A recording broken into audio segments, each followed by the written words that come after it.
Hello talkers! Welcome to the second episode of Talk Vibes, where we can talk about relevant topics of our times. Here, we can share our views and opinions, create awareness, and inspire others. This is Ian Falomena, and I will be your host for today.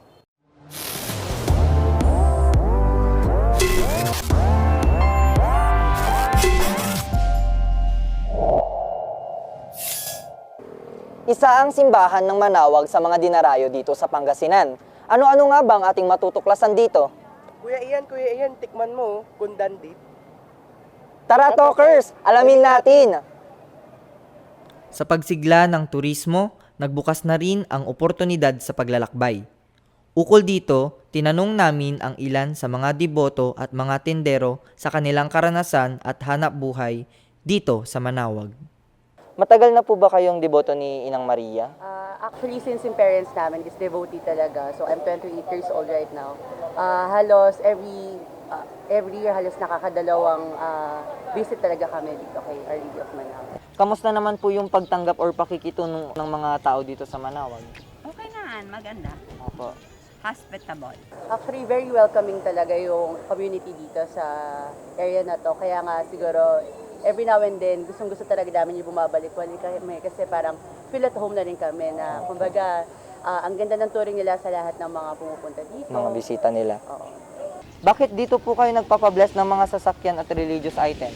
Well, marami ka na kasi ang ano dito. Una, talagang kilala siya no, sa pagiging. Sa milagro, miracles, historical, and then yung venue, luwang. Then marami ka din mapupuntahan. Pag nandito ka na, marami kang alternative na pwedeng puntahan. So nagiging practical. Dati po kasi dito palagi, pati yung mga kandila, dito kami kumukuha ng dito sa Manawag. Dito po kayo bumibili? Oo, pati yung pagpabliss ng sakyan dito lagi. Kahit na malayo to sa amin, dinadayo pa namin siya. Iba yung sense of peace namin, yung devotion namin na pag nandito kami, tingin namin yung guidance ni Our Lady of Manawag ay matutulungan talaga kami along our journey talaga along the way. Maliban po sa pagkikimisa, ano naman po yung iba pang mga events or kaganapan na binabantan? Pag Holy Week, medyo nagpupunta rin ako dito. Confession, tapos ito blessing. Usually kasi nagpupunta kami to attend yung mga masses, to ask for guidance, to ask for help, and then di ba pag mahal na araw, Mahal na araw. Usually, pag dumadaan kami, nag-aano rin kami, nagpipay of prayer and respect din kami. Ano po yung mga pasalubong po na madalas na binibili niyo po dito? Ayun, pagkain Opo. ng mga mga bata. Opo. Tapos yung minsan yung mga basket. Ay, mga basket po, yung mga wooden crafts po. Tapos yung mga yung mga religious items. Bukod sa church, syempre, pagka-uwi namin, ayan, bibili kami ng mga pasalubong. Opo. din. Mahilig po ba kayo sa mga pagkain at pasalubong? Oo, yun. Syempre, pag nandito sa Manawag, hindi pwedeng hindi kami bumili ng mga fruits, kagaya ng mga chiko, bayaba, santol. Opo. Tapos naman, yung favorite ng asawa ko, yung tupig. Yes po. Tapos, syempre, yung mga religious items, lalo na kapag nagpapabili sa amin, yung mga tiga Manila. Opo. Ano po kaya yung kinaibahan ni Our Lady of Manawag mula sa ibang mga simbahan? Yun, historical value. Yung lugar, maluwang, no, malawak.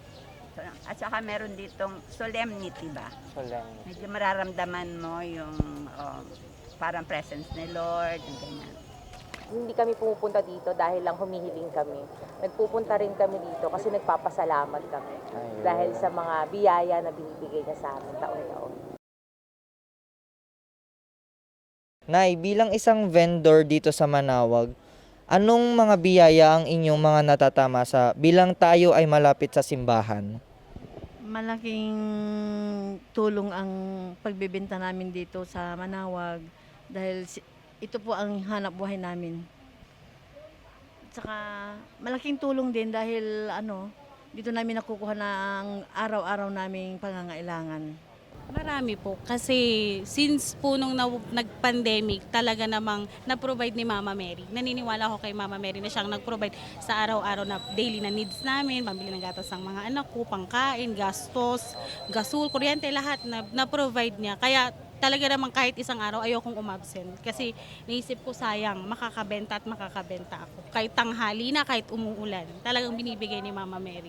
Anong mga produkto naman po ang mga pinakamabenta dito sa inyo po? Mga image po ng Manawag, mga rosaries, lahat ng klaseng mga images dito sa Manawag.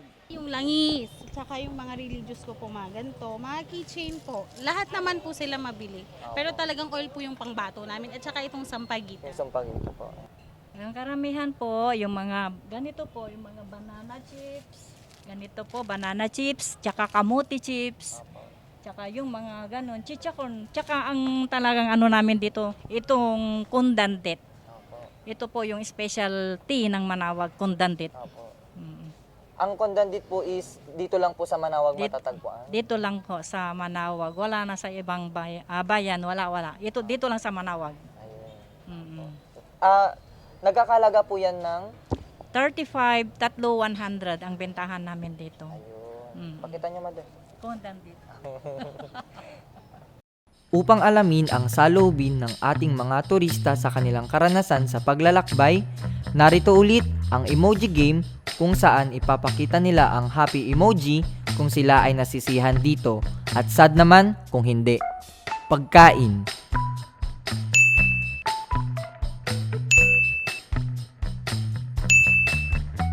Religious articles and items. People.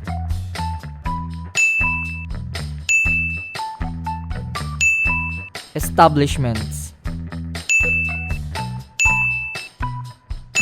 Pasyalan.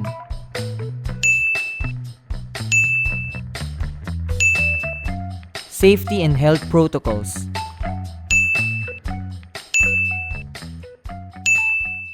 Sa paglalakbay at pagtahak sa ating mga destinasyon, maraming bagay ang ating matutuklasan at matututunan. Anumang paglalakbay ang iyong tatahakin, laging baunin ang biyaya ng pananampalataya upang ang lahat ng biyahe ng buhay ay mas maging ligtas at payapa. Ito ang Talk Vibes. Sana may napulot kayong aral at inspirasyon. Kayo talkers, may natatangi ba kayong kwentong nais nyong ibahagi? Kaugnay sa usaping paglalakbay dito sa Manawag?